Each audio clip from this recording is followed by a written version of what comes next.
On our screens, women hit men regularly and with impunity, and the men always deserve it. She is definitely feisty. She takes no nonsense from the guys, and she gives one of them a Glasgow kiss tonight. Does she? Yeah. And does he deserve it? I think so. Oh, Mia.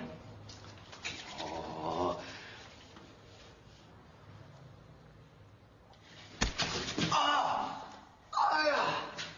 Now, maybe that's in a language you'll understand. You wanker! No! God! Fuck you, you arsehole! I'm sick of getting punched by you cluster fucking nuts bitches. What would happen if I punch one of you, eh? Just try it! No! In fact, that is for giving me a really horrible, miserable day. And this, that is for calling me thing and it. Oh.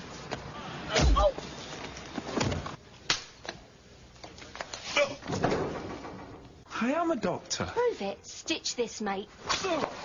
Oh. How can I help you? I'm Roy. Oh! Well, here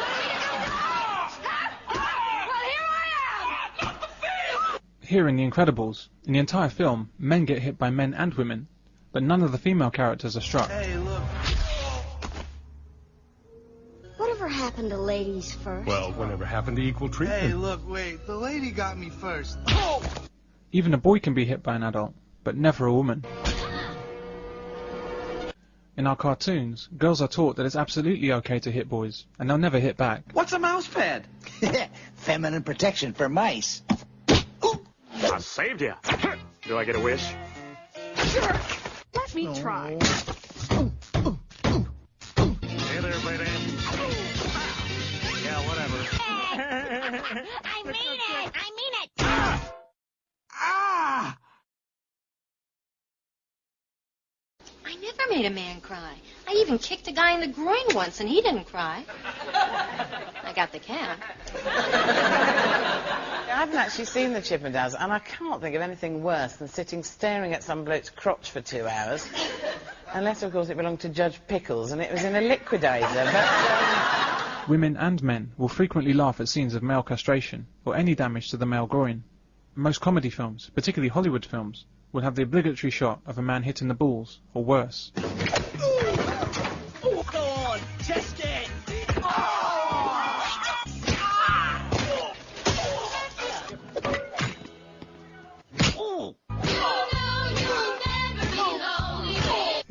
Who said anything about killing you? Hi, little girl. What do you want for Christmas? Oh. Sweet mother.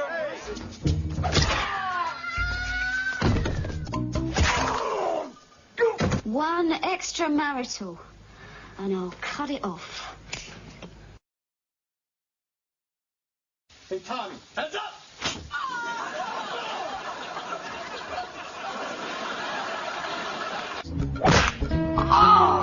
Solar plexus, instep, nose, point!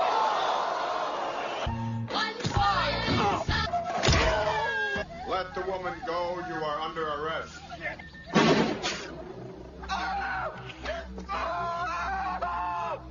And take away his weapon. Both of them.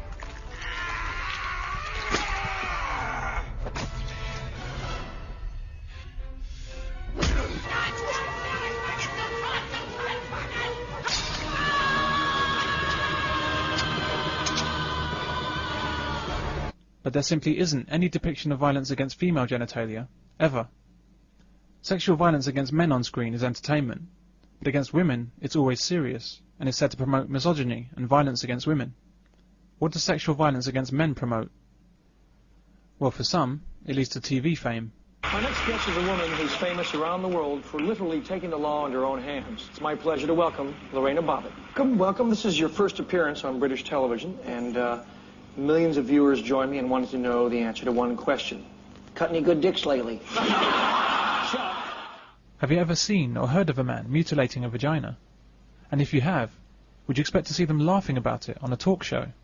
To me, one of the most astonishing things is that men do not get uptight over the fact that they will be laughed at. If I was to be found in the street tomorrow morning with my penis cut off down the road, I would be laughed at. I am so worthless because I'm a male that I would be laughed at. The media would make jokes about me, there'd be jokes, and men would be doing it too. Men have no idea that that some part of themselves, if you like, is missing. They simply don't consider it. In the Clint Eastwood film Unforgiven, 9 men are shot dead, 2 men beaten, and 1 man whipped to death to avenge the facial injuries inflicted on 1 woman. Film after film was produced out of Hollywood. Women in danger films with men dying like flies to keep her safe or avenge her honour. Here in The Shield, a suspected rapist is cornered. Send him. Take him!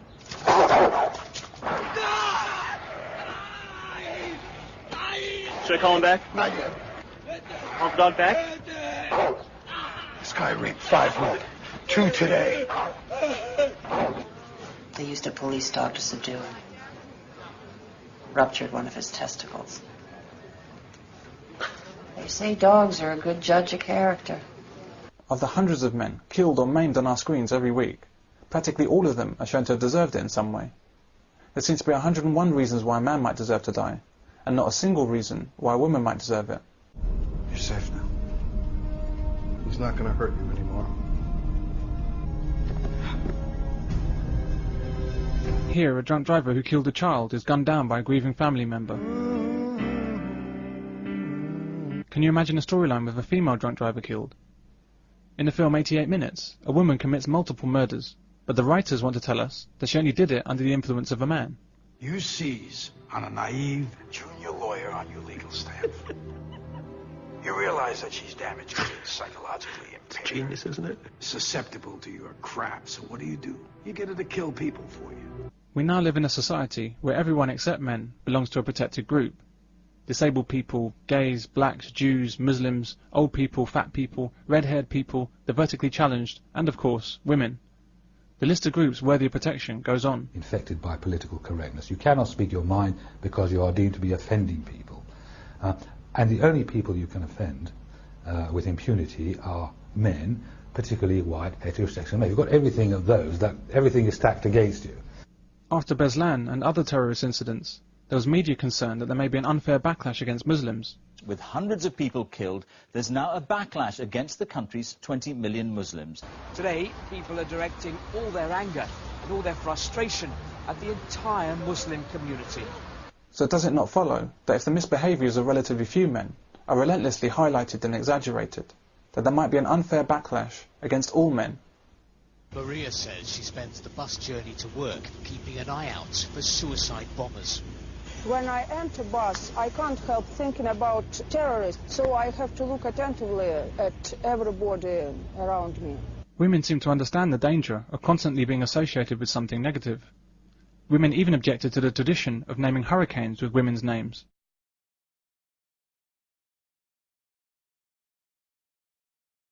If relentless public messages didn't affect our perceptions and our behaviour, there'd be no such thing as advertising.